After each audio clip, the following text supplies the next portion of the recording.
Makna celakalah orang yang sholat.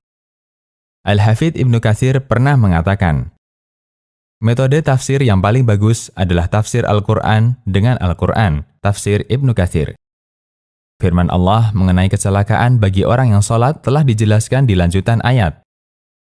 Allah Subhanahu wa Ta'ala berfirman, yang artinya, celakalah orang-orang yang sholat, yaitu orang-orang yang lalai dari sholatnya. Quran Surat Al-Ma'un, ayat 4 dan 5. Sehingga, makna celakalah orang yang sholat adalah mereka yang lalai dari sholatnya. Bentuk lalai dalam sholat beraneka ragam. Secara umum, bisa kita bagi menjadi beberapa tingkatan. 1. Lalai hingga meninggalkan sholat. Seperti mereka yang tidak pernah sholat sama sekali, atau mereka yang bolong-bolong sholatnya, atau mereka yang menunda-nunda sholat hingga keluar waktu. Nabi SAW bahkan menyebut sholatnya orang munafik. Dia secara sengaja menunda-nunda waktu sholat hingga mendekati berakhirnya waktu sholat. Dari Anas bin Malik radhiyallahu anhu, Nabi SAW bersabda, itulah sholatnya orang munafik, duduk santai sambil lihat-lihat matahari, hingga ketika matahari telah berada di antara dua tanduk setan, yaitu menjelang terbenam, dia baru mulai sholat dengan gerakan cepat seperti mematuk 4 kali, tidak mengingat Allah dalam sholatnya kecuali sedikit. Hadis riwayat Muslim dan Ahmad. 2. Lalai dalam bentuk tidak perhatian dengan rukun sholat, sehingga sholatnya batal. Umumnya, yang sering menjadi korban adalah rukun tumakninah. Tumakninah adalah tenang sejenak setelah semua anggota badan berada pada posisi sempurna ketika melakukan suatu gerakan rukun sholat. Banyak orang yang terlalu cepat dalam mengerjakan gerakan rukun tumakninah. Jika tidak tumakninah, bisa menyebabkan sholat kita batal dan wajib diulangi. Abu Hurairah radhiyallahu anhu menceritakan, ada seseorang yang masuk masjid dan sholat 2 rakaat.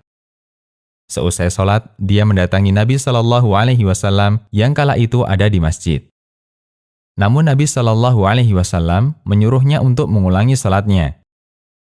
Beliau bersabda, ulangilah salatmu karena salatmu batal. Orang ini pun mengulangi salat dan datang kepada Nabi SAW.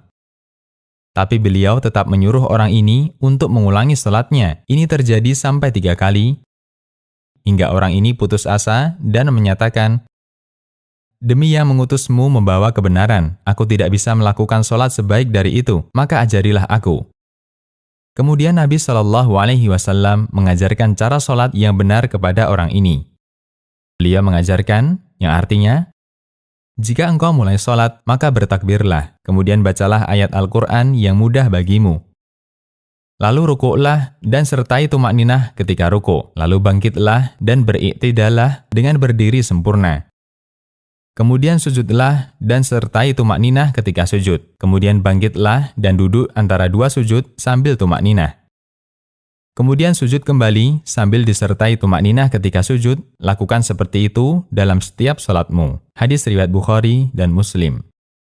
3. Lalai dalam bentuk tidak melaksanakan penyempurna salat. Seperti tidak memperhatikan pakaian. Allah memerintahkan agar manusia memperhatikan kerapian pakaian ketika sholat.